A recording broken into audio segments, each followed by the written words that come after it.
Hey everybody, what's up? It's your boy MJ. Welcome to the Black Wine Guy Experience. My guest today is a third generation vigneron. That's with two N's and an E. Anne-Charlotte, say your last name. Anne-Charlotte Melia-Bacha. That's her. Uh, she is from La Font de Loup, which is the Fountain of the Wolf, which is a famous A famous lieu lieu-dit. dit. Lieu-dit. You've seen that if you know Chateauneuf-du-Pape. The Jersey thing, I can't get it out. And this is located right in the heart of Chateauneuf-du-Pape. Her family acquired the chateau nearly 100 years ago. And since she was a small child, Anne-Charlotte would help her father in the cellar at Château Font de Loup. Today, Anne-Charlotte and her husband, Laurent, oversee the cultivation and winemaking at this estate of about 48 acres. Welcome, Anne-Charlotte. Thank you. Thank you for having me. Thank you guys for being on live with us. Yeah, and so we're super excited to be here. Anne-Charlotte, tell everybody about the wines you hand-delivered from France. Oh, yes. So the wine that you have in your glass right now is our white Chateauneuf-du-Pape. It is what I call the unicorn. Because, there's not a lot of white Chateauneuf-du-Pape. Nope. Because less than 5% of the total production is white in Chateauneuf-du-Pape. So Okay. I produce only 250 cases of white. And but it's a beautiful wine. So it's a blend of Grenache Blanc, Clairette, Roussanne, and Bourboulenc. Half of the Grenache Blanc and half of the Roussanne are vinified in barrels. Okay. So and demi-muit, and the rest is vinified in concrete vats. And so, before we get claret, like a lot of people I love claret. Mm-hmm. Why did you throw that in the and then also you have Bourboulenc. Bourboulenc. Yeah, which So claret will bring a lot of flowers and freshness. And Bourboulenc, I always call that the glue of the family. If Bourboulenc is missing, so the wine is not the same. It's like when somebody is missing in a family or in a group of friends. yeah. So the ambience, and it's not the same. So Bourboulenc by itself, I won't say that it's really amazing, but without Bourboulenc, it's completely boring. Bourboulenc is the life of the party. Bourboulenc is the life of the party, exactly. I've never heard. I mean, I think we were talking about that. It came up at dinner a couple weeks ago, but I like a lot of them that when are just like a Grenache Blanc or a Claret.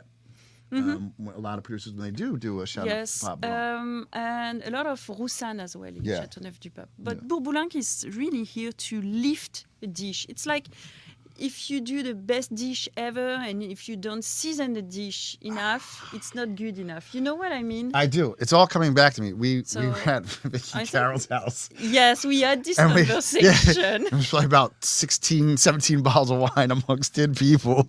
And I was like, Beurre Blanc is like the MSG of wine. Like MSG is like what they put in Chinese food here. Like it's a salt. It's a salt added. It's a version of salt, and it just makes everything explode. Makes it pop. Something like that. Yeah. Okay. All right. So let's start at the beginning. Where are you from? So I'm from Chateauneuf-du-Pape. I was raised there. My parents moved from Besançon to Chateauneuf when I was like maybe 4 or 5 months old. That I don't remember. Okay. But I remember. You'd have to have a good memory. Yeah, but I remember spending all my life in La Font du Loup. Okay. So I'm from there. Oh, you're from there. But what about your family? Where's your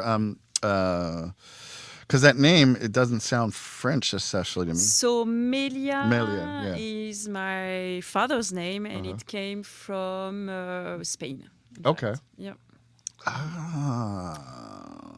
Canary Island, to be Oh, wow. really precise. Wow. Okay. So, have you been to the Canary? Never. Oh, they make wine there now. Yeah, I know. I- No, never. I've been to China, everywhere, but not there. But you One haven't day, been to you your know. father's homeland. Yes. Yeah. So I'm not sure he even been there Himself? himself. So that I don't know for sure. Okay. But, Okay. So I can only imagine, because we're where I grew up, and it's changed a lot over the years. But what was like Chateauneuf-du-Pape like when you were a little girl? Because I mean, on one level, it wasn't. I mean, it's still kind of like an if you know wine region, but it's not like it must have been really really quiet and Yes, so La Fond-du-Loup is located on the top of a hill, really in between two villages, Courthézon and Chateauneuf-du-Pape. okay. So I went to school in Courthézon, and so what changed? We have a new supermarket, and the baker is not the same.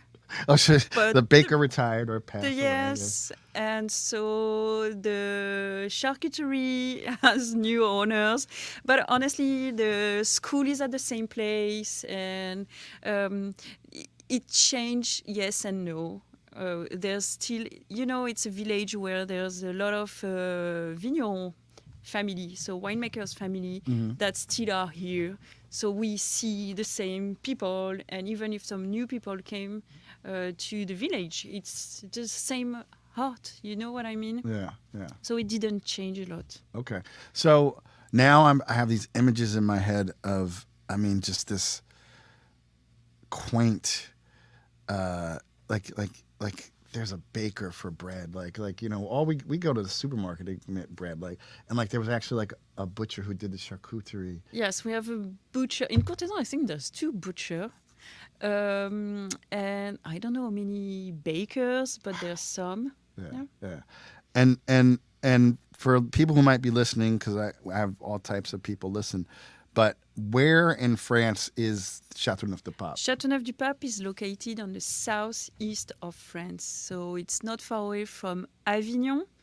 So it's really in between Orange and Avignon. For the people who don't know Avignon is located 1 hour and 45 minutes down, so south of Lyon, and 1 hour and 45 minutes north from Nice or Cannes, if you know where it is. So it's really in the Rhône region, so the Rhône River, and we are at the bottom of the Rhône River. And I'm getting schooled. I just drink the wines, everybody. Sorry. So more about the Rhône River. So is it a Rhône Valley and the river runs through it, or like kind of what's the so it's a river that created the valley. In fact, the Rhône River divided the Rhône region in two parts. You have left bank and right bank. What are we in Bordeaux? Where were we at? Yeah, something like that. So, but I don't know my left and my right, so I'm gonna skip the subject. Oh, continue to the Rhône River, okay. which goes from let's say Lyon to almost the Mediterranean Sea. And there's a wind, very famous wind. This is the particularity of our region. It's called the Mistral, and it's blowing from the north to the south. So very strong Mistral. And that makes the Rhône region very unique. Very wonderful. So have you ever asked this question, like what made your grandfather decide to go into the wine business? Okay. So my great-grandfather actually came from Morocco. So he was like a farmer in Morocco, and he was quite wealthy. And he wanted to have a house in France, not far away. So, and Marseille is the main port. Mm-hmm. So from Morocco to Marseille, it was easy-ish 100 years ago to take a boat and to come to France like that. So this is why he decided to buy a property. Did he really want to be a winemaker?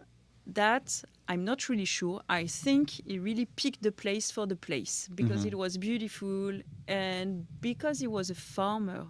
So why not wine? But at first, he didn't bottle the wine. At first, they just give the grapes to the co-op. Yeah. And then my father and my mother arrived in La Fond-du-Loup in 1977 with me as a baby. And this is really when the adventure of La Fondue start the way it is right now. Okay. Okay. So I think that's wonderful that he just kind of bought it for the place, right? Because someone said wine really grows in beautiful places. It tends to like beautiful places to grow. That's true. You know. That is true. But I'm sure he wasn't really a winemaker at first because he picked this unique location, and I believe that nobody 100 years ago wanted to be there. It was the coldest place of Chateauneuf-du-Pape. So now with the global warming, it's the place to be, I would say, but 100 years ago, it was not the case. Gotcha. So I really believe that it was for the place. The chateau was already there. The chateau is beautiful. And no neighbors. That was one of his requests. Yep. He didn't want to have any neighbors. So. Got it. Yep. So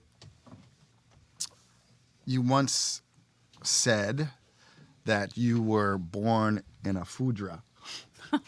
I cannot say that, but I always say that I was born in a foudre, like under a foudre actually. I remember one of my oldest memory as a child, I was maybe 4 or 5 years old and helping my father in the cellar. And at this time, you know, the bottling machine, I remember my father had to take the bottle like that, to put it in a machine that was turning and filling the wine into the bottle. And so every time he removed the bottle from that, there was this little drop. So I think the first drop of wine I tasted was when I was 4 years ago. And I remember I enjoyed that so much, so much. And I will always remember the smell of the winery during the harvest time. And this is a smell that makes my heart really full. Because I love this smell. Yeah, if you there's a distinct smell at a wine jar harvest. It's just yeast and fruit. It's just and fruit. Oh, I have it right now in my nose. It's very, it's. I mean, it like. And it's warm, you know. And it's warm, because all the heat from the yeast. Yeah, it's from very the yeast, warm. and it's very warm. So you enter the cellar, and you have this fresh fruit fermenting, and it's warm, and it smells so great. Yeah. So growing up, so you said your parents arrived in 1977. Did your father know anything about making wine? No. No, not at all. Not at all. So this, I was way too young to remember that, but it's okay. I always say that the first time he took his tractor to go in the vineyard, so at some point the tractor stopped and he said, "Oh my goodness, what happened?" He just forgot to put some petrol on it. So he realized that, yes, in a tractor you need to put petrol. And the first harvest, it was... You can totally fix your... I love live. Fix your chair. So, no worries. So the first harvest he did in La Fondue, I think he put too many grapes in the tanks. Okay. So, with the fermentation, the cap, the cap Yep. went outside, so it was a nightmare. So he used to really sleep in the cellar during harvest time. Yeah. This is something that we don't do anymore. We learn. Okay, that's good. So did he ever tell you, how do you learn winemaking? Just on the job? Were people willing to So I think he went to school for a little time. Okay. And then my father is a very smart guy, so he picked quite easily. And this is a job that we can learn by watching people and by experimenting ourselves. So it's not like being a lawyer or, a doctor where you really have to study. Well, you do know that they call, in America, those are called, you practice law. Oh, yeah. And you practice medicine. Yeah, okay. I mean, at least, they let you practice on a few dead people, but that first time a doctor, surgeon goes in, I'm really impressed, that first case, I wouldn't want to be the guy, because I went to law school. I wouldn't be the guy that's someone's life. Oh, sorry, we lost. Yeah. You're going to jail for the rest of your life. Sorry. I tried. I'm practicing. So so he was self-taught, and can you remember uh, any changes that he made from when he took over?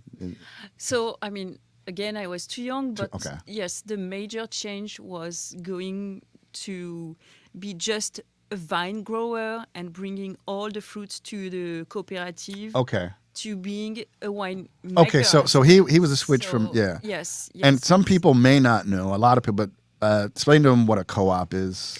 Oh, a co-op is a place owned by several different winemakers where they all bring their own grapes and they share the same facilities and they make like a wine. So it's usually a big batch of wine and they don't bottle themselves their wine Right. It gets under their bought name. by the Louis Latours of the Yes, world. yes, something like that. Yeah. The Favleys, those bigger producers, and I'm sure there's some obviously down Yep. in Chateauneuf.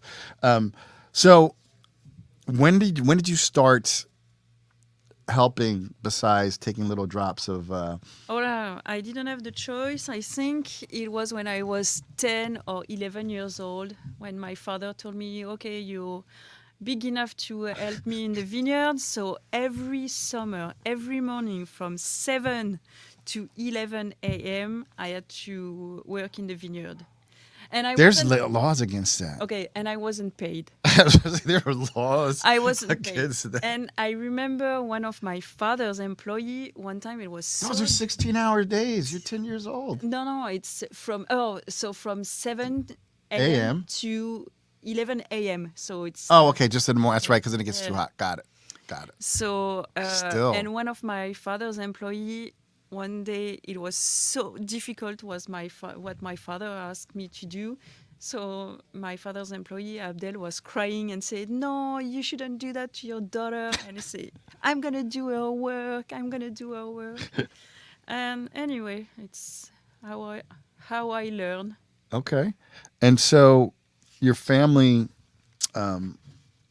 has this wine business, and you're working in it, really working since you're 10 years old. Did you go to university? Oh yes, but I didn't study any like Viticulture, winemaking okay. or viticulture. No. I went to business school. Okay. What? You majored in business. Yeah. Okay. This is what I did. Okay. No, that's cool because it's here because you come here a lot and you have a lot of friends in California. Like it became like wine. You said it before. Winemaking was stuff people learned. It was like from their parents or their grandparents, and then in America we got the bright of start a college program, and now I know there's universities, Oh, there's programs some all in France as well. Yeah, So and in wasn't- Italy now. Yeah, I know, Yeah. but like Yeah, I wasn't supposed to do this job, really. I wasn't supposed to do that. And so it happened to me 20 years ago. And I work with my husband, yeah. who also learned from scratch, I would say. Never go to school for that. And we both learn. And when it's a passion, Yeah. And again, we don't have to save life. So even Right. if it was sometimes very difficult. So now we manage very well. I want to say that to everybody. That's okay. But at the beginning, it wasn't very easy. You know what I mean? Yeah. And so we learn how to work with people who know better than we did at the time. And so try to learn from them and to create.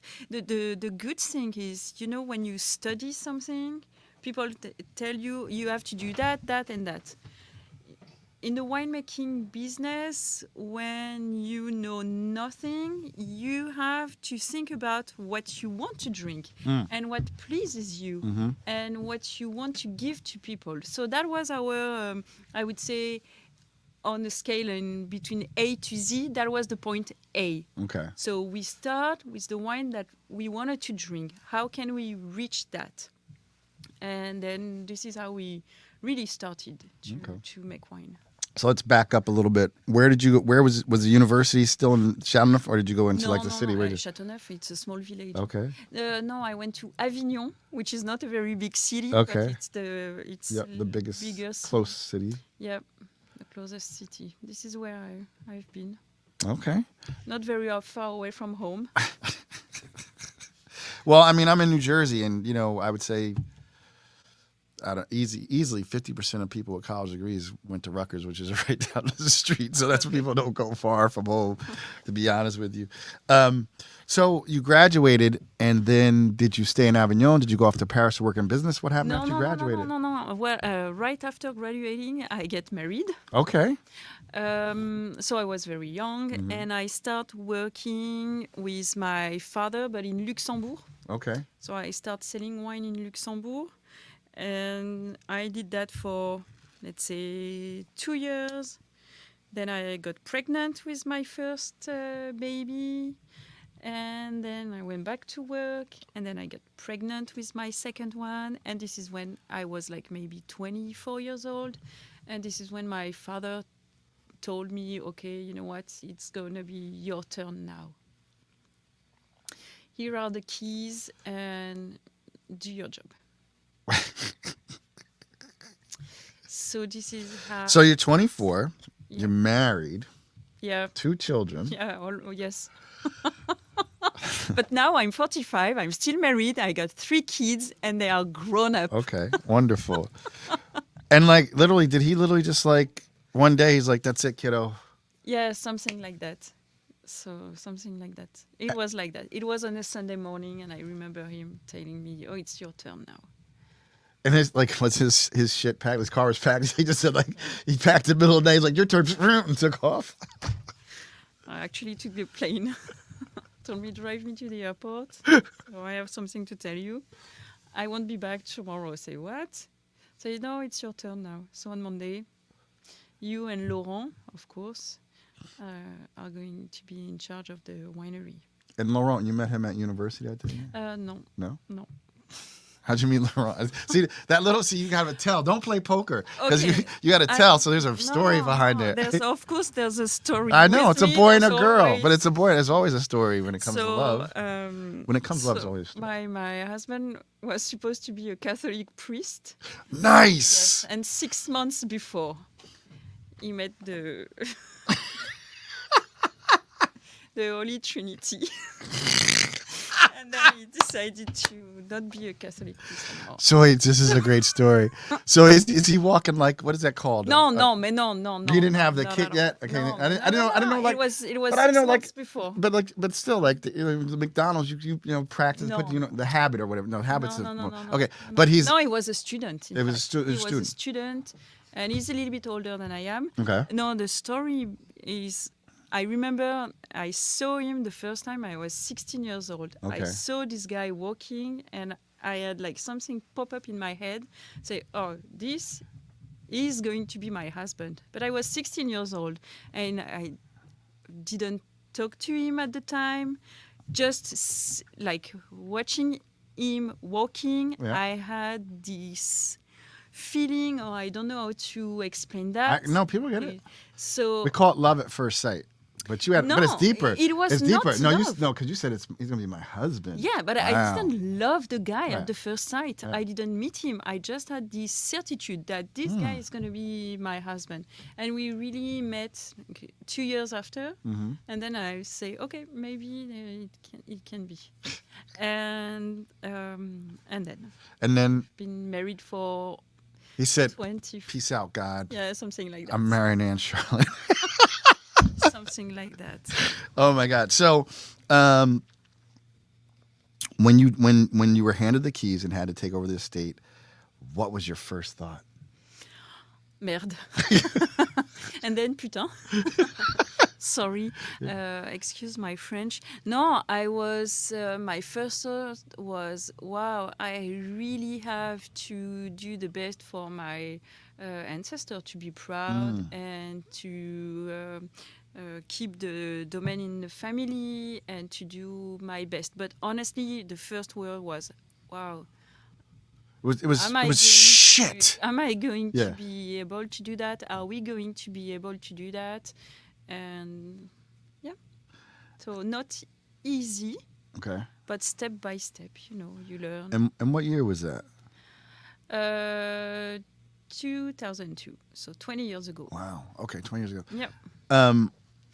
Amazing. And what was it like off season when he handed over to you? It was at least it was like. Don't tell me it was like right. You know, I don't remember when it Okay. was exactly. Okay. No, I have no idea. I don't remember. Okay. Because that'd be really cool. That'd be really messed up. He's like, okay, it's harvest time. You got it. No, it was before harvest. yeah, because yeah, I remember that my first harvest was 22. Okay. And it was a very difficult vintage. We had a lot of rain. We lost 70%. So I learned the hard way that when you are a winemaker, you have to be very humble. You not decide a lot of things. You let nature, so nature decides for you a lot, and you have to deal with that. So you do the best you can with what the nature gives to you. Every vintage. Yeah. Yeah. Yeah. So, and you are not a winemaker. You are vigneron. Vigneron. Vigneron. Vigneron. Vigneron. Ouais, That's mal. what I said. Pas mal. I got a not bad. I know that much. What's the difference for people who may not know between a vigneron and a winemaker, just a winemaker? Oh, okay. So Or just in tell people what a France- vigneron is, in So France. vigneron is handling the process from A to Z. Okay. Like we are in the vineyard, we take care of the vines, and then we make the wine and we sell the wine. I got it. So this is what a vigneron really is. Yeah, a vigneron makes everything. And so, are you still the one who makes the wine yourself? So I work with Laurent, my husband. Yep. So, and we have Stéphane working with us as well. Me during harvest time, I'm responsible for the vineyard. So I will harvest with all the team. And then I am also responsible for the blending. Okay. So with Laurent and Stéphane. Okay. Okay. But I'm not responsible for the cellar during the harvest because I cannot do everything at the same time. So my skill is to be in the vineyard, to sort the grapes, to pick the right grapes, to make sure that we have the best fruit as possible. Because when you make wine, if you want to make a good wine, this is the first secret, to have good fruits. So that's my job. And I just realized, because I can't name them, I have the damn T-shirt. But how many different grapes are permitted in In Chateauneuf-du-Pape? Chateauneuf-du-Pape, we have 13 different grapes varieties. That's just the reds, right? No, red and white. Red and There's white. 6 for the white and 7 for the reds. Okay. And are all these grapes and these wines planted from your estate? Oh, yes, yes. Everything is estate grown. You see the engraved bottle like that? It's that we are producer. Oh, that's what that We are producer of our own grapes. So by the law, I am not allowed to buy some grape from somebody else to put it in my bottle. So everything that is in the bottle comes from our estate. And do you have all 13 grapes planted on your No, estate? we have 8 of them. Okay. We have 4 for the reds and 4 for the whites. Okay, so I know the 4 for the whites. What are the 4 in the reds? So in this particular cuvée, there's only 2, Grenache and Syrah. But in our traditional blend, there's Grenache, Syrah, Mourvèdre, and Cinsault. We're gonna do. I love Cinsault. We're gonna do a collaboration, me and you. You're gonna help me make a Cinsault. 100%. Yeah, okay. I'm serious. Let's do that. Bourboulinque and Cinsault together. Ah, really? Yeah. I was like, I know. joke, I it's know. a I was like, joke. you got some crazy Côte Rôtie thinking going on there, but. Something like that.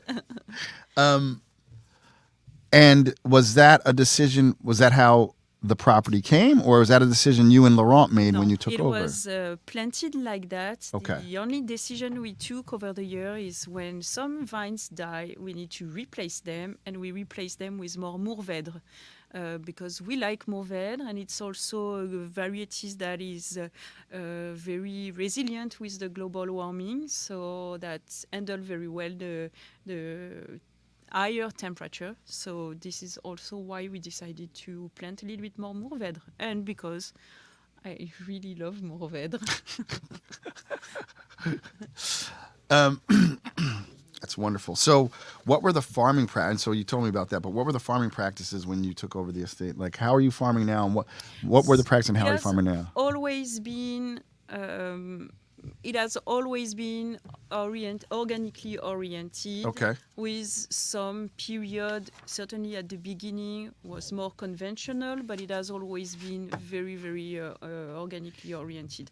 So right now, um, we are in the process to be really certified organic, and I never took the time to do that before, and I thought that maybe that wasn't useful, but we have to do that to have this recognition. We also have certified HVE level 3, which is a certification which encourages the biodiversity. So we have bees, we make our own honey.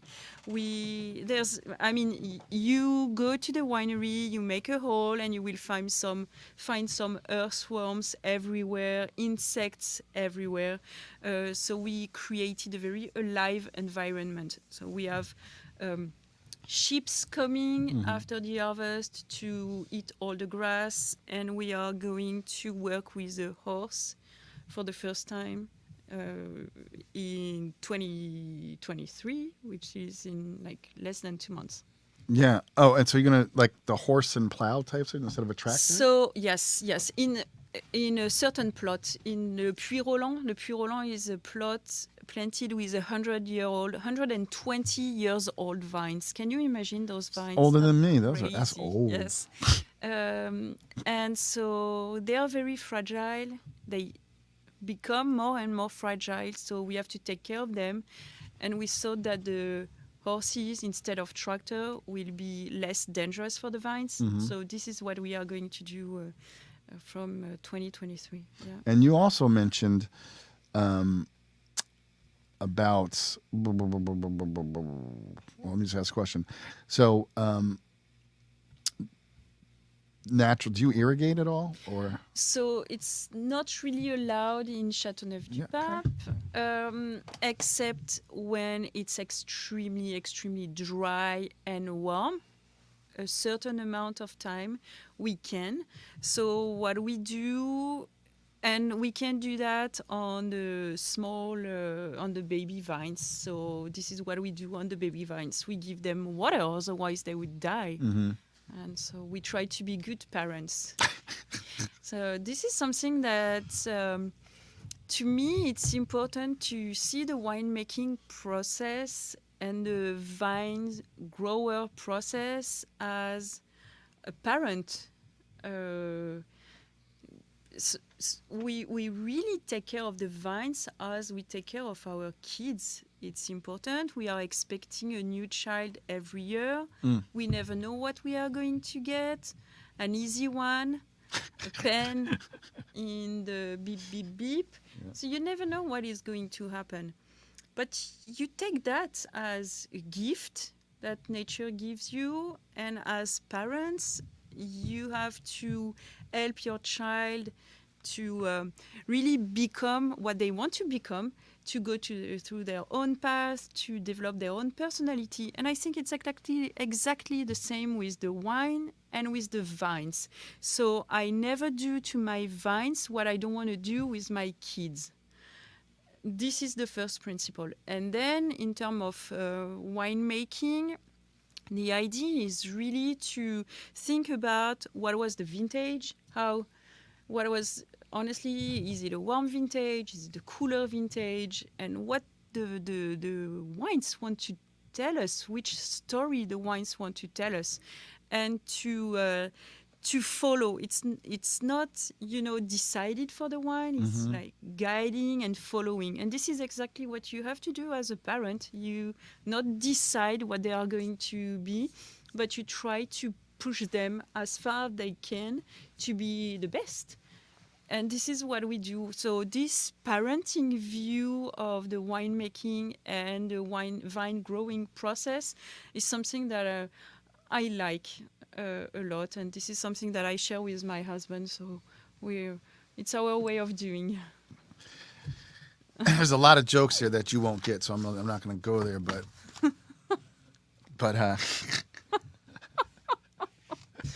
Go ahead.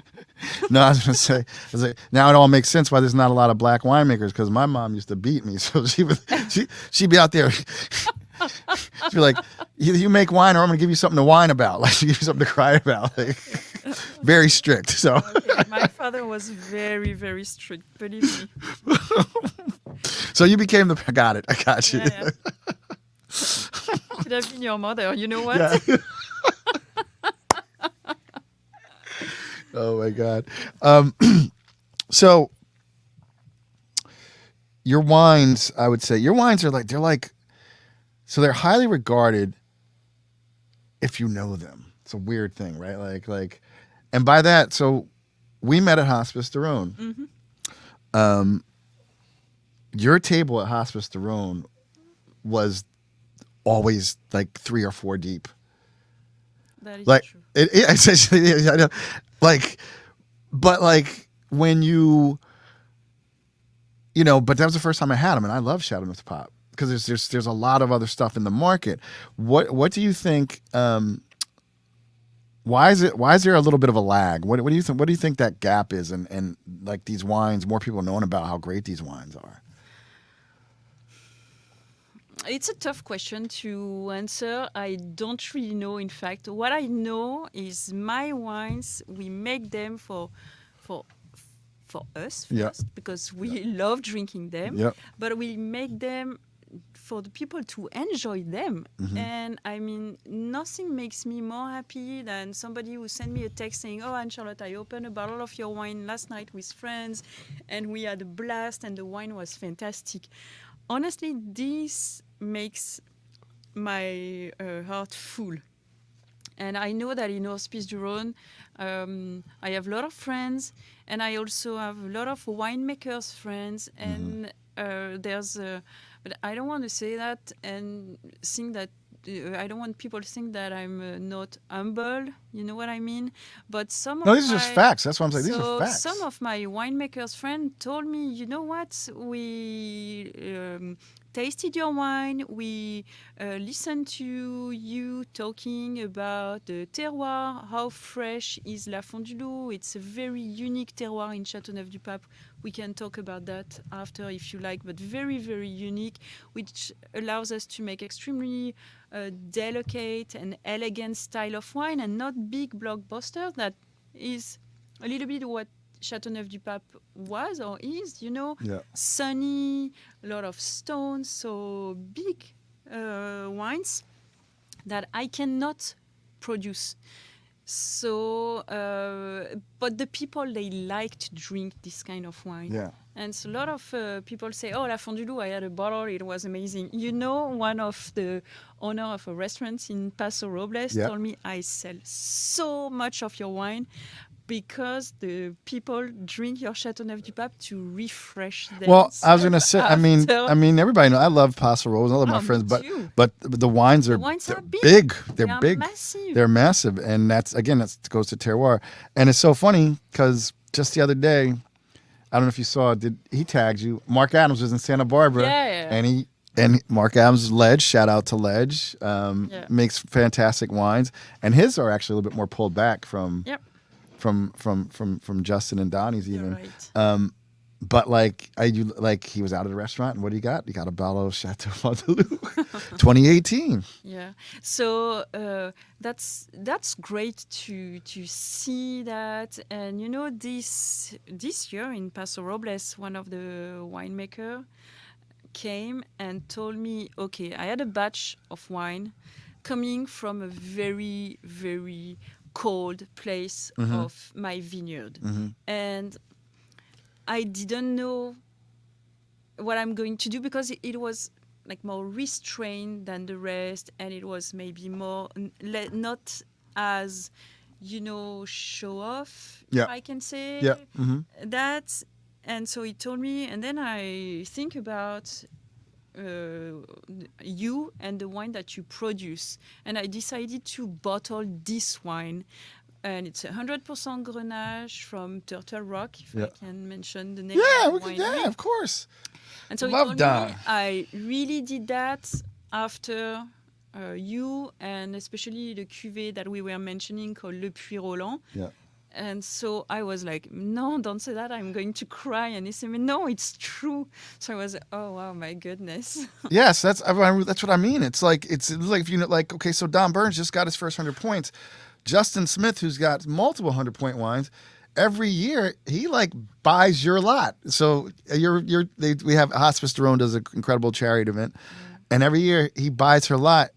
And I'm just gonna brag on I'm you a little bit. I so don't know if proud I'm of like that. he paid like $10,500 for some bottles of yours, Yeah.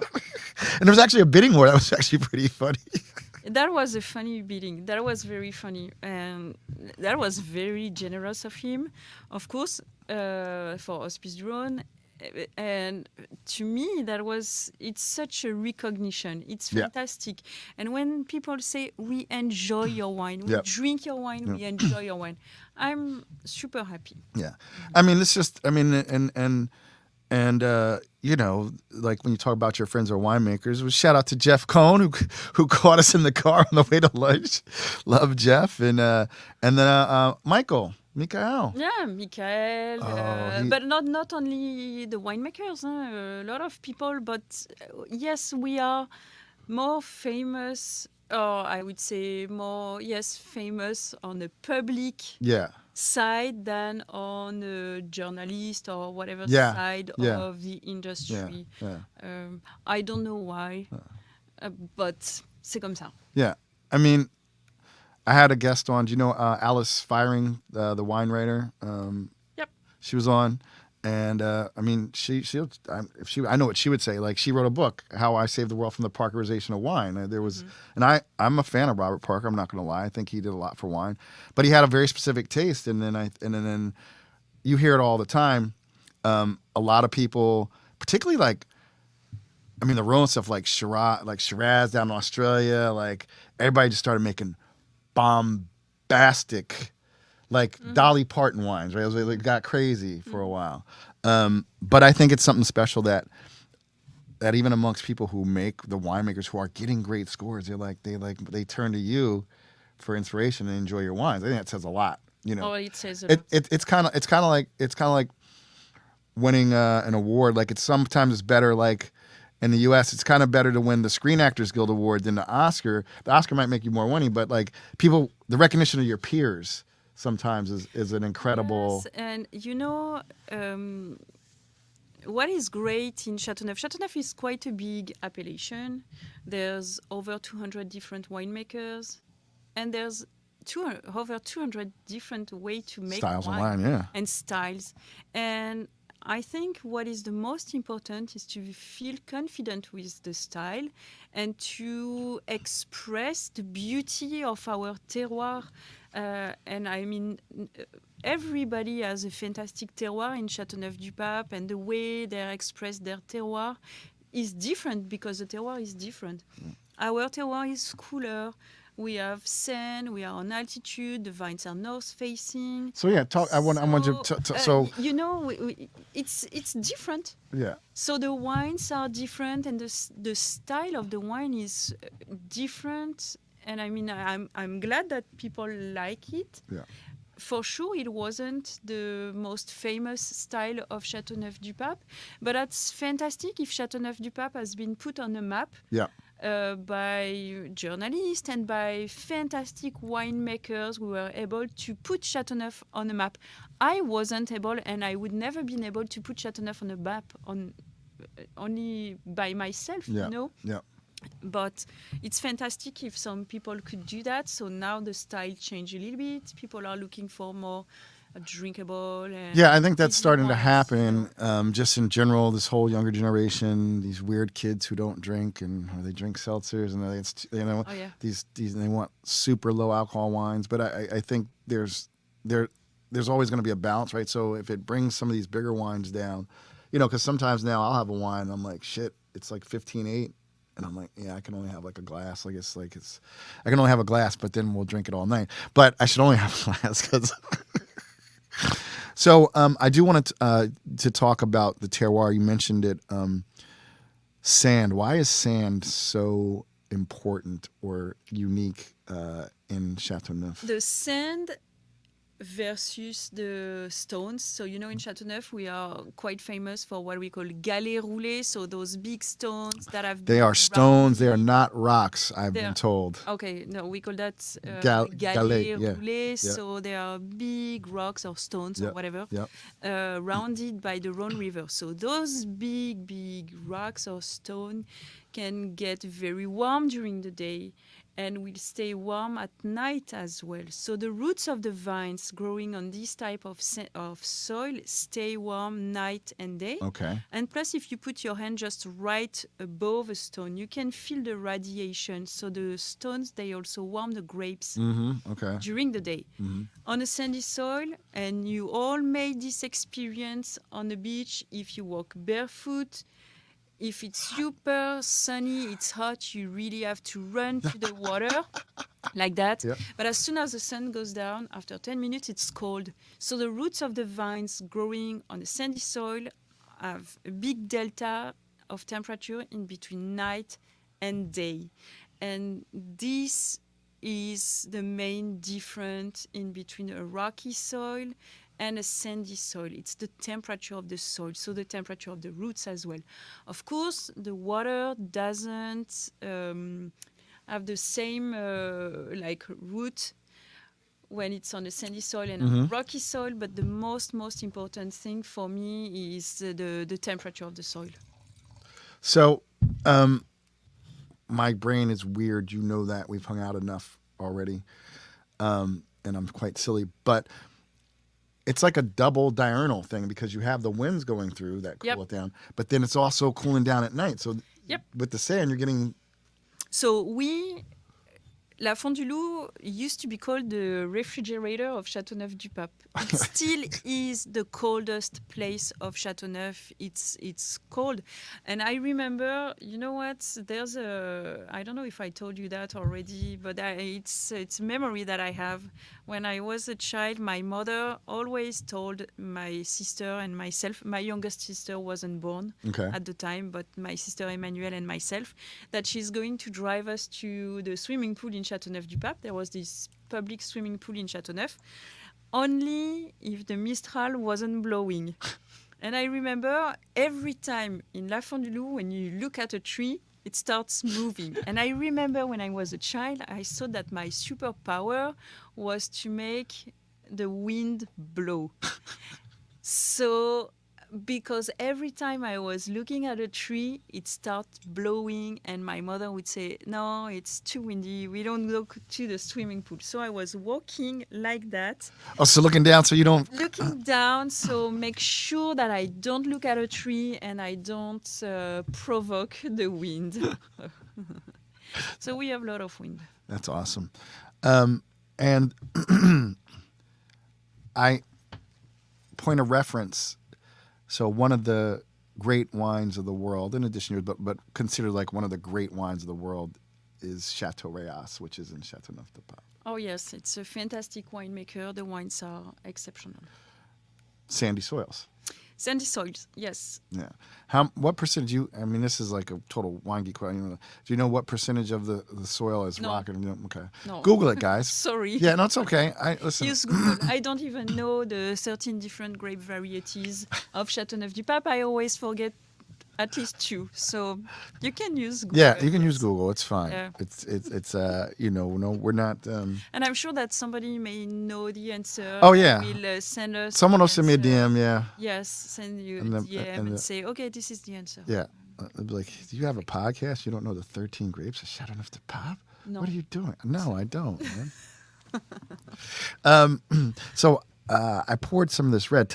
This is So that was in my suitcase for I don't know I know. days. Yeah. And it's a wine that we decided to do in 21. Wait, I see Nature. Grandeur Nature. It's without sulfites, without added Added sulfites.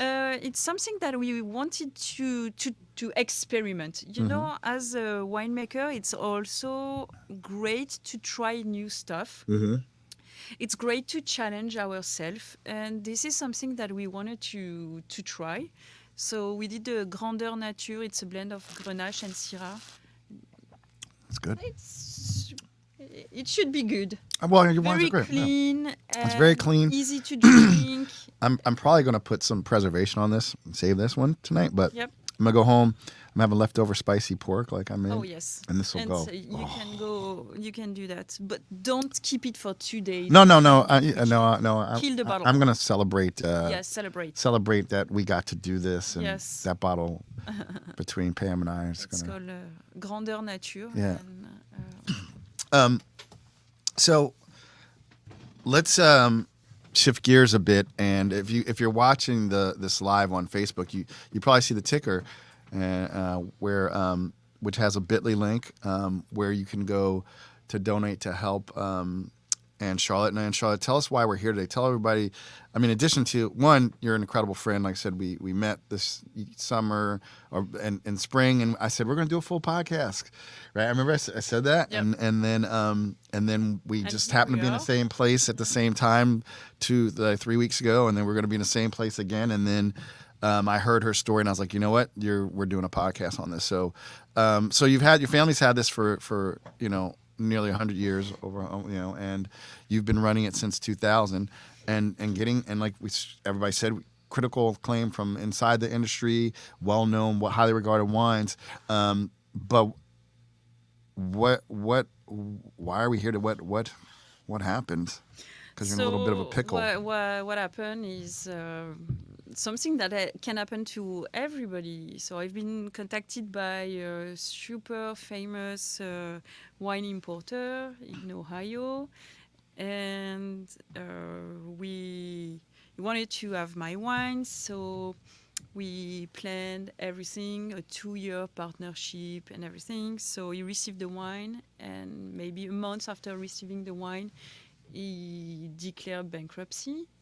So he put himself under the Chapter 11. Now I know everything about the Chapter 11 and your bankruptcy laws, thanks to this guy. But because of him, I lost a lot of money, like really a lot, which the amount jeopardized, honestly, the future of the winery. And I'm not sure that I can get my wine back. So I'm almost sure that I cannot get my wine back. So I had to take a lawyer. Because it takes place in Ohio, it's a franchise state. So that is another difficulty. That's a whole other layer. It's another layer of difficulty, and it's a nightmare. Honestly, when I learned the news, it was just a day before my last trip to the US, so a little bit over than a month ago. Mm-hmm. And my first thought was, okay, I just need to take some medicines or drugs, and then, my husband and the kids, they will get the insurance, and that's going to be done. And I honestly was about to do it. I published something on Facebook on a group that I'm a part of, and somebody told me, okay, no, stop. You don't do that, and realize that you have friends, you have people that know you, and you see that you're not alone, and people won't let you down. So you need to think about something. First thing you have to do is to try to get a lawyer. Mm-hmm. So I contacted Vicky, telling her, do you know maybe a lawyer in Ohio that can help me? And I told her the story, and she said, there's a community with you, no worries, and we will help you. So I decided to not take all my pills in one day, and that maybe won't be a very good idea for the family and my friend, and for myself, because honestly I like life more than everything else. Yep. So, and doing that for not good reason, it's not great. Yep. So she helped me to find a lawyer, and a very, very nice guy. That at first told me that it's going to cost me in between $30,000 to $100,000 dollars, but to recover, to like 90% sure we won't recover nor the money, neither the wines. All right, so we're gonna let's stop for this one. Pause because it's like a lot. It's like with any story. Like I heard this story a few weeks ago at dinner, and I didn't realize like it was like a 2-year thing, and then like it was like after all this time. So we honestly we worked and we make these. We had Zoom meetings and we prepared. They told me we want to order wine to have at least wine for 2 years. Then you can go to this state, go there, go there. We are going to ask you to come like at least 2 times a year to visit us, support the market. I did it once. I went. I support the market. I sold some wine, and I met the people. I talked to the people. So I trust. Yeah, And you did your due diligence. I mean, yes, it's yeah. and the company has been there almost forever, for a very long time. I knew some people working with them. One of my friends in California worked with them. I asked him the question, and he was like very positive. So the warnings never, There were no red flags. no red flags. Yeah. So no red flags, and yes, it's so honestly it's a nightmare. Yeah, It's- I mean, first of all, it's like you can just Google wine importer distributor Ohio bankruptcy, and you can find out who it is. It's public. It's out there. It's filed. If you just Google that. I don't have to give you the name. You just Google that, and you can see the filing. And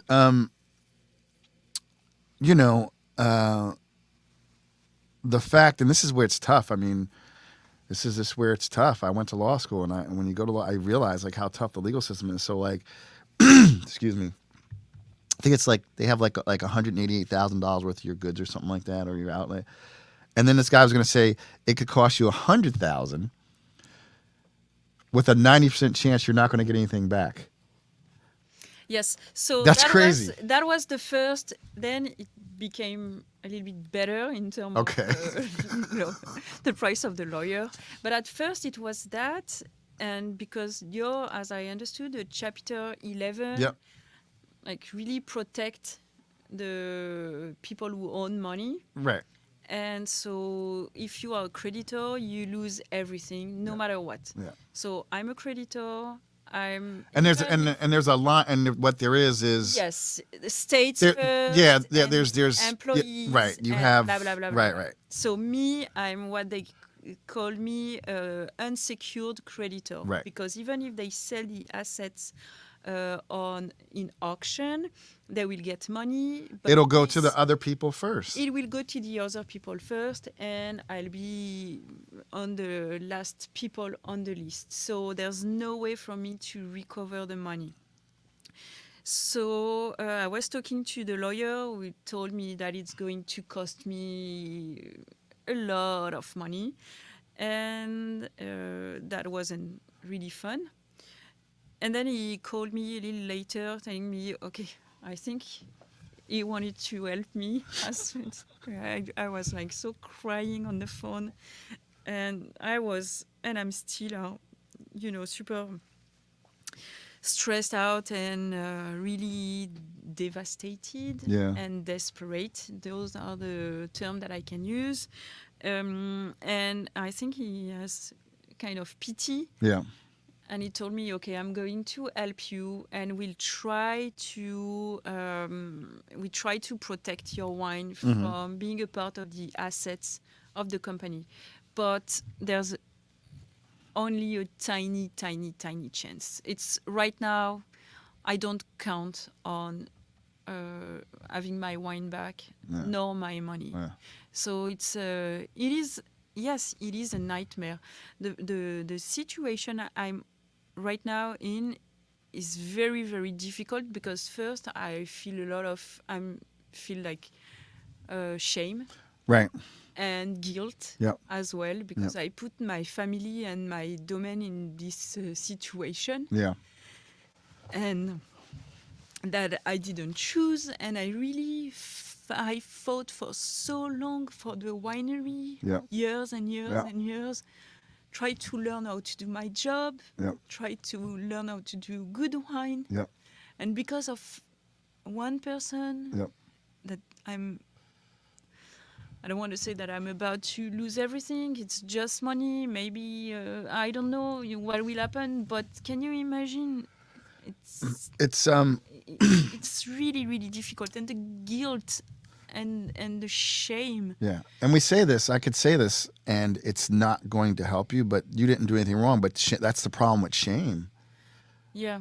We shouldn't be the we one- always think that we could have Yes. done something.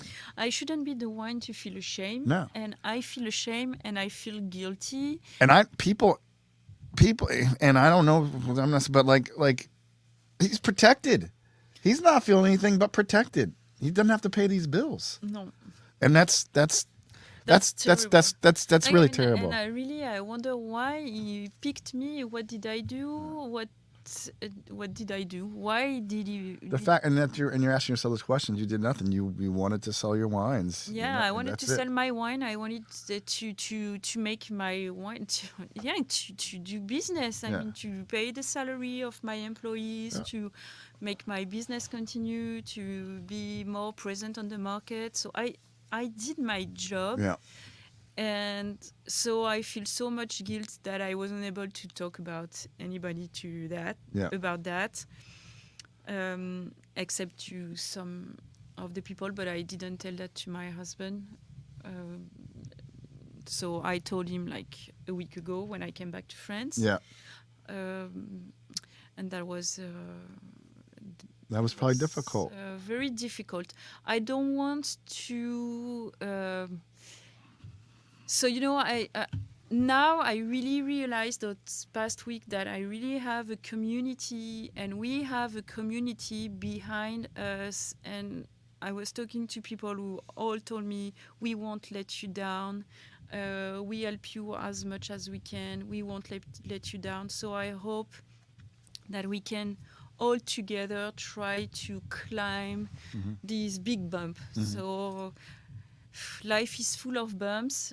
I had a lot, and I saw that I would have been a little bit, relieved for sometimes, but no, of course not. Yeah. And this is a very, very big bump that I'm not able to climb by myself. Yeah, and if you're listening to this later, you can go to bit.ly/save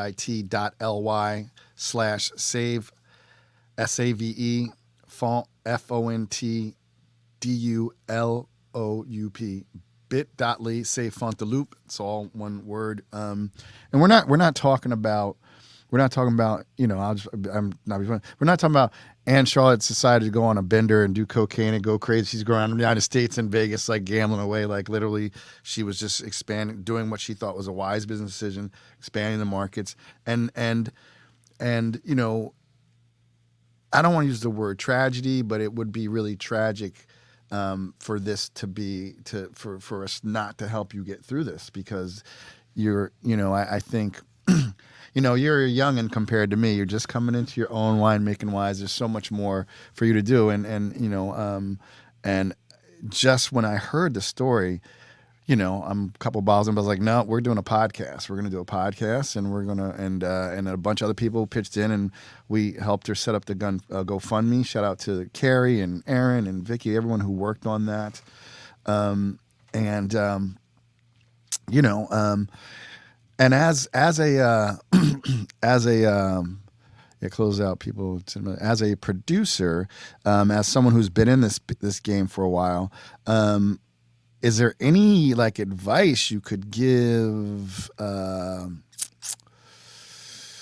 someone who's starting out in the wine business? So when you deal with certain countries, you ask people to pay you in advance. When you deal with the US, usually it's not something that you ask. Yep. But that could be a good thing to do, or at least secure your shipment with at least 30%. Yeah. But I know, when you want to sell wine, But that becomes a thing, you want to please your customer, and I would never ever think about something pick my winery. We are small winemakers, small Yep. winery. Usually the people I work with are it's really a nice relationship Yep. we have, Yep. and they are people that we can trust easily.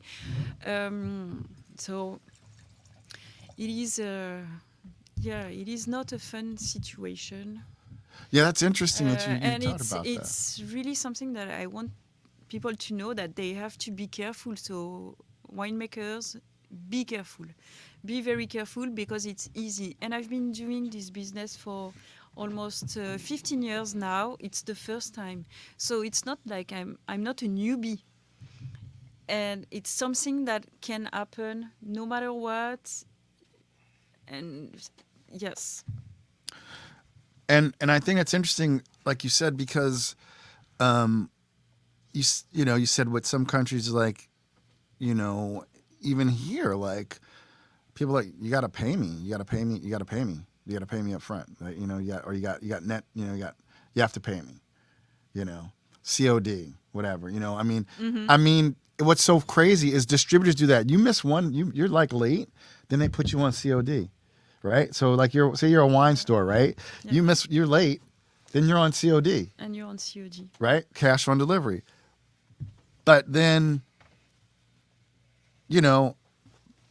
then some people are like, oh well, we and like you said, it I don't know how you get to knowing where you're at in the relationship with someone, but because then some people are like, all right, some people you might trust to pay you later. But I'm not saying, but I think it's very important that it can happen to anybody, because you have a degree in business, you understand business, and you've been doing this for a long time. I've been doing this for a very long time. Right. And So it's the first time that happened. I've been doing this for 15 years.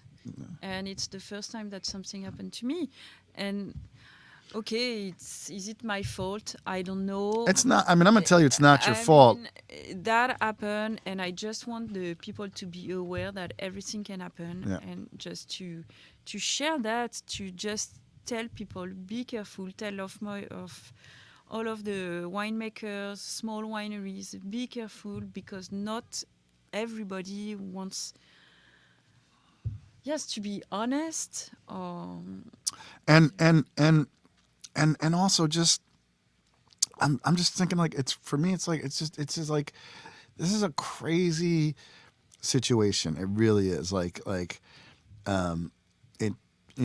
we talked there. I'm not gonna say things I would want to say, but I will say that it just seems grimy to me. It just seems really just like you said, you're small, like, and then Yes.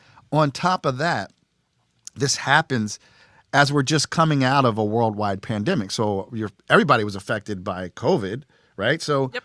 so of course you're going to try and open new markets. You know what I mean? Because Yeah, and I was very happy. Yeah. I mean, I was very happy, and so the U.S. market is a very important market for me. And even if I don't have all my eggs in the same basket, it's still a very important market. And I decided to work state by state to really develop the brand around the different states.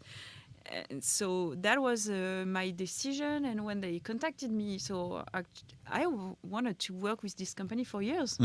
It was a kind of graal, that I wanted to reach. It's to be with this company, because I knew they were super well known and famous. So I don't know what happened. yeah, So, yeah. I really, really, really hope that we are going to get out of this situation, because right now is.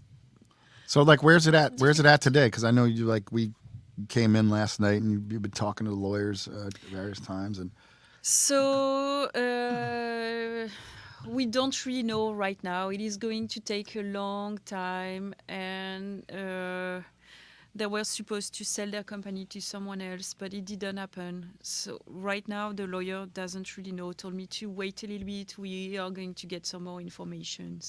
So we'll see. We'll see what happened. We'll see what happened. But the emergency is that I was supposed to have this money on my account, and to. yeah, I think a lot of people don't understand. Like a producer like you, So there's an expression you probably heard it. How do you make a small fortune in the wine business? You start out with a large one. So I, there's a lot of romance around wine. It is Yes. romantic. It's incredible for bringing people together and food and conversation.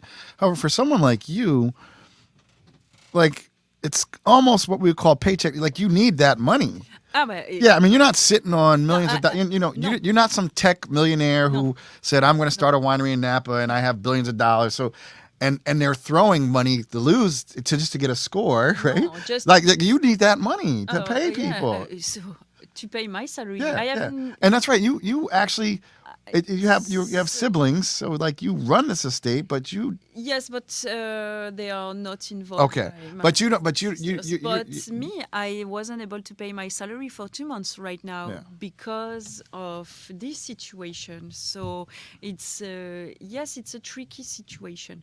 I know that is only money, so there's no No, I understand that, but like, like I mean, I want anybody who's listening, like, she's not here blinged out. I mean, she's got on Levi's, she's got some jeans, she's an attractive woman, she's very stylish, but like, she's not like so actually rocking my jewels my and Levi's, I got it in the US for $35. They are way less expensive than in France. see, she's even frugal. She buys her Levi's when she comes over. Yes, and I have to put me a little bit on a diet because this one is a little tight. So I don't want to buy another one. So I promise I'm no, but and you know I was so sad. So I was able to smile those past days, but this situation, and for the people who know me, I'm famous for my big smile. Yes. It took me my smile, and this is also something that all my life has been like that. I always give 100 points to people, and I trust people like 100 points. And this is the way I work, and I know that maybe I live in a crazy world, more like Disneyland world than the reality, but this is the way I want to live my life. And this kind of situation put me away from that, and now I don't know if I can trust people anymore. You know what That's I mean? the worst. Yeah. That's the worst. Now I question myself about everybody. So, what is going to happen? What am I going to do? What I'm going to just became? Yeah. Yeah. So speaking of that, like, you just finished a harvest. Oh yeah. And we had an hailstorm on August the 14th, which damaged 30% of the production. So you know when I tell you that life is the Yeah, it's like what they say. It's coming at you like with. It's like it's it's throwing like blows. It's wave, raining blows at you know? right now. It's got you on the ropes. Yeah. So, this is like, and so that distributor had to know your production was down 30% too. Like, because I'm sure you're communicating with your distributors. Yeah, but it was I sent the wine before. I know, but still. But yeah, of course. I'm saying that's what I'm saying. I'm like, so now that's another thing too. Like, small producer, Yeah, she why did he pick me? Right, You know? right. Why? But also, I want people to understand that, like, okay, we talked about the crest, like there's laws you have to deal with in France. You can't go buy like other people go buy grapes in the United States and make a wine. No, with this bottle we cannot. If Right. we are Yeah. a negociant or a cave. Right, but you're not. That's what I'm saying. Like, so Me, like, I'm not allowed. you're literally like No, I'm not. out 30%. Like, people find ways to compensate for that. You don't have a way to compensate for that. Is No. what I'm saying. And you know, except of course the price is going to be higher, but this is not.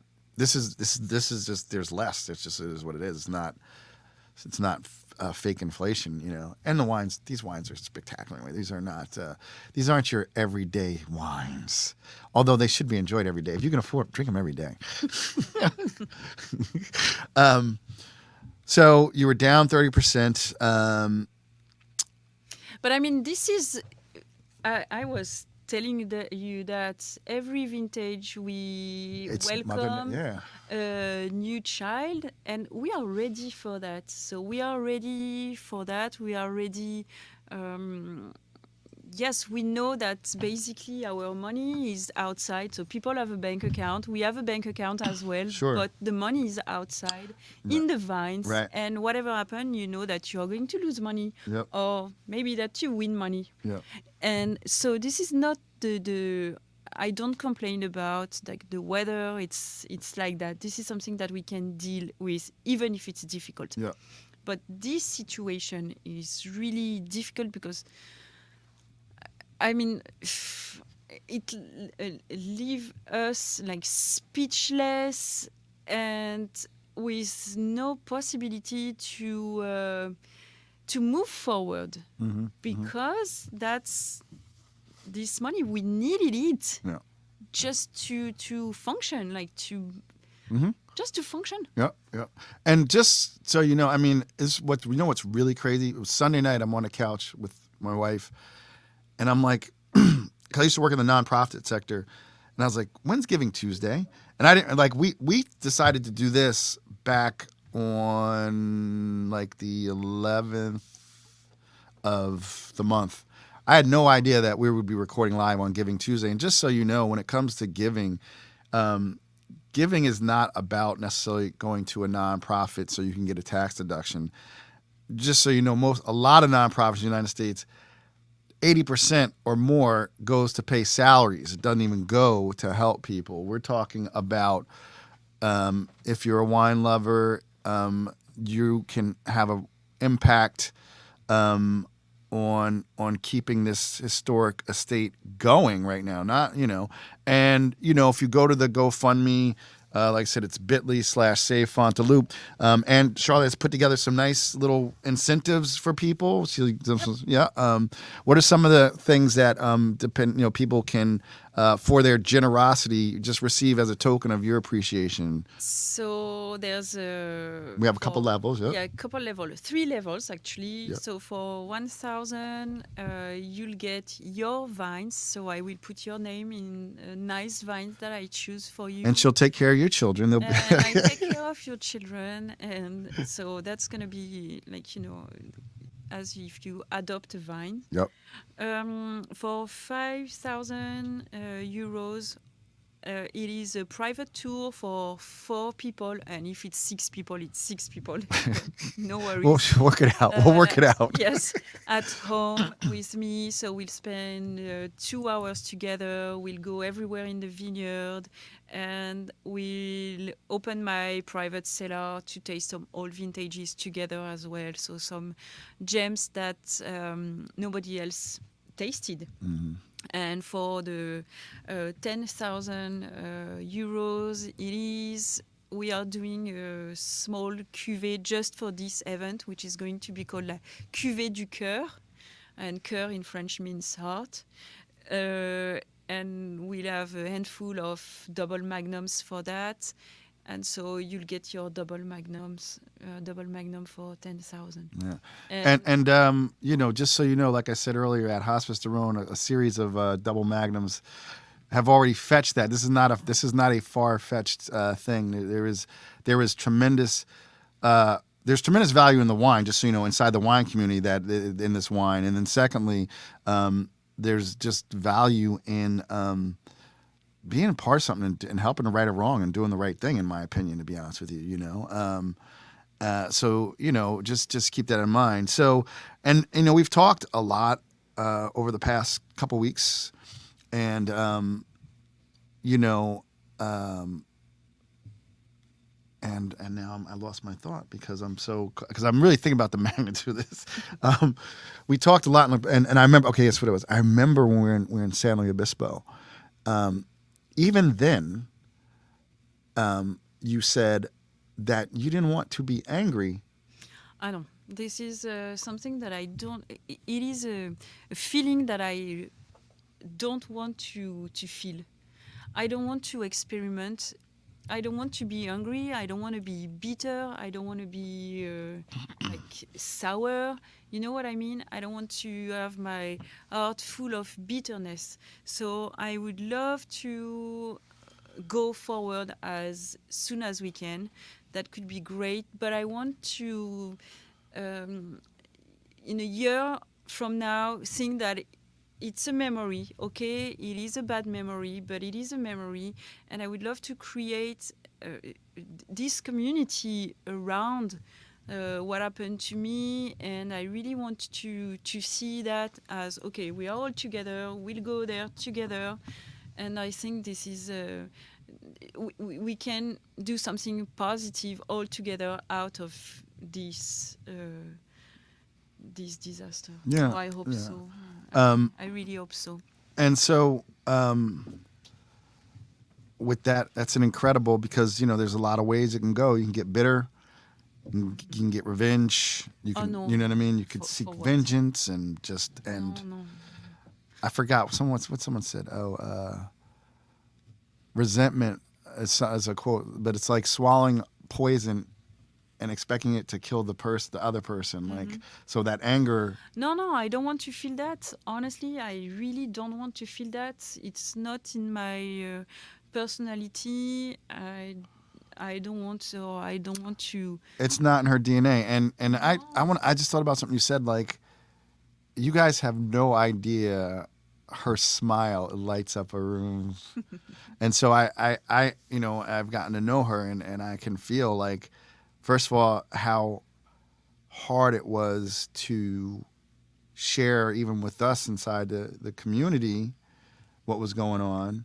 But the courage it takes for you to share this, and as a warning for people, Yes, I know that I expose myself sharing that, and that some people will say, okay, you should have done that or that. Okay, maybe I didn't do what I should have. And maybe some people will say, okay, you are a winemaker from Chateauneuf-du-Pape, you don't need help. Right. So I really expose myself. Yeah. I don't know how people will react. I'm not very happy to do that, honestly. I do that because I don't have any other solutions. And again, I don't know if it's courage, but actually it's this really what saved my life, because I honestly was about to say, okay, no, it's done now. Yeah, so it's serious, guys, and just so you know, and I'm going to put this in show notes, but I was thinking about how heavy this topic is and serious. But if you or someone you know is in crisis, they can call 988 on their phone, which is the Suicide and Crisis Lifeline. It's available 24 hours a day in English and Spanish. You can go to a Lifeline, 988lifeline.org for information, because sadly, it is an option, right? Oh, it is an option. It's an option. Honestly, it is an option. It's when I read this email from the guy saying that there's no way that I will have my money back, and no way that I'll have my wine back, I say, okay, what am I going to do? Yeah. What am I going to do? Yeah. So yes, the money from the insurance would help. Yeah, people don't. I don't think people think about what goes through someone's head, like literally, like you're like, well, and like I don't know what the law is, but like in the United States, you have to have the policy for like 4 years before you can commit suicide. Like it's like crazy, but I did my research. Yeah, exactly. That's what I'm saying. Like but this is why I thought this is so important to share, because it's a crisis. It's a crisis. I'll tell you, I don't know. It's a crisis in young black men. Young black men commit suicide at a high rate. Veterans in the United States commit suicide at a really high rate. And what you said, like there's another quote but it says, be careful. You never know what someone's going through, right? So don't judge someone. Like don't like you said, someone could be like, oh, you're a winemaker from Chateauneuf and you live in France, and you don't know the burden. You don't and what it takes to, like we had when we were setting this up, which I don't even do this much prep setting it up. You were like, I don't want this to be heard in France. This could be, what I mean, literally, I put save font. She's like, oh my god, my siblings are gonna see this and think something, and I'm like, so it take like I don't care. It is courage. It is 100% courage to deal with this the way you're dealing with it, and choosing to move forward with love in your heart and create something special out of it, instead of this could man, this is becoming my political one. Like, people go into stores and shoot people up in the United States because they have a bad day and then they kill themselves. That just happened, right? So we need to stop acting like there's not things going on in the world that pressures that people face. And it can happen to a winemaker from France's, when I'm from Chateauneuf, who's been in business as long as she has, that, got caught up in the wrong situation. Yes, so be careful, phone. So if you don't know who exactly you're dealing with, what you can do is to look at the website, phone some of the other producers, not pick the famous one, because this is what I did. Exactly. Pick the person at the The bottom of less Yep. famous producers, because the famous one usually are It's getting paying- all the attention. Yes. And they're going to So get paid pick for the it. other, Yeah. phone, ring, ask question. Do that because it will, yes, it can help you to know who you are working with. And Yeah. this would be my advice, and be very careful, but continue to make good wine. Yes. Well, we're gonna get ready to finish up, but we have to have a little more fun. We're gonna have some fun. You played this game at Ad Hospice. We're gonna play it again. It's called FMK. It's for it's fuck, marry, kill. I know. 3 grapes. Mm-hmm. One's gonna be your lover, one's gonna be your mate, and you can't have the one that want them ever again. Got to kill it off, okay? Wow. Yeah. That's such a difficult. I know, and I'm making it super hard for her because she only grows 4 red grapes and 4 white grapes, and I'm gonna pick 3 red grapes, and you know what they are: Grenache, Syrah, Mourvedre. Okay. So, who I am going to F.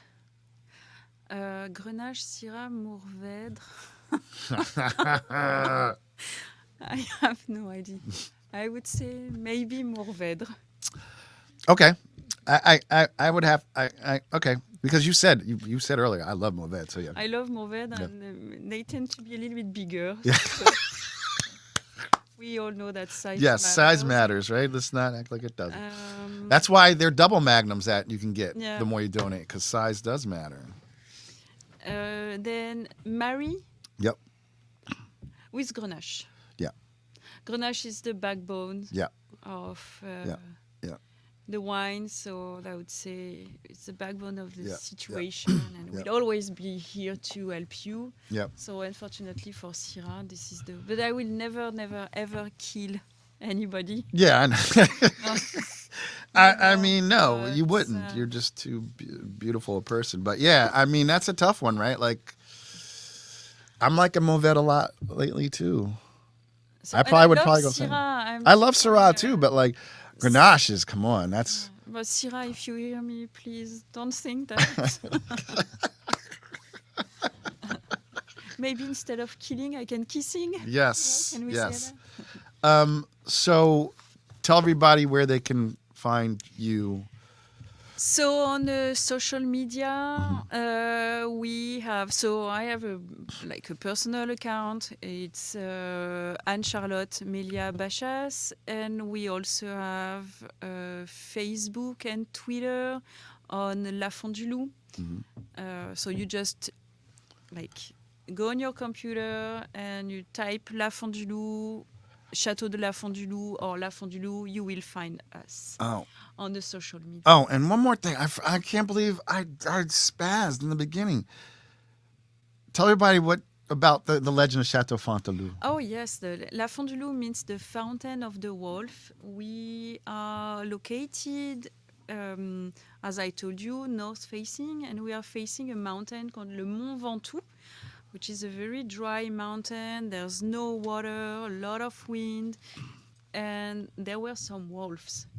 And the legends say that the wolf, when they wanted to drink, they always came down to drink at the property, because La Font du Loup means the fountain of the wolf. We have this beautiful, very, very beautiful natural spring water fountain where the wolf used to come. Of course, it's a legend. Those wolves in the Chateauneuf, they drink Perrier. Yeah, San Pellegrino. But what we sure is we are surrounded by a very deep forest, and there were a lot of wolves in this forest, and they used to come to drink at the fountain. This is I love it. the I love it. legend Right. of the wolf. So, if you want to be a part of, helping to save this legend and this legendary estate, and this, make sure you go to bit.ly/save Font de Loup. All the listeners, thank you so much. Everybody who watched live, really appreciate you. Thank you, Anne-Charlotte, for being here. Thank you, MJ. It's super nice of you. Thank you. Thank you. Thank you for the community. Thank you for what you just did for me. It's super nice. It's an honor and a pleasure, and Merci. we're gonna keep what do you say? Mon plaisir, avec plaisir. Yes, avec plaisir. Don't say Durian, all you kids who take French, and it's avec Avec plaisir, with pleasure. Don't forget to check out the show notes for each episode. That's where you'll find info on the wine we drink, links to the things we discussed in the show, and so much more. Like I said, I'm going to put a link into the crisis line in there. There'll be the link to where you can go to the GoFundMe. Thanks for tuning, everybody. And until the next time, cheers to the Mavericks, the philosophers, the deep thinkers, and all you wine drinkers out there. Peace.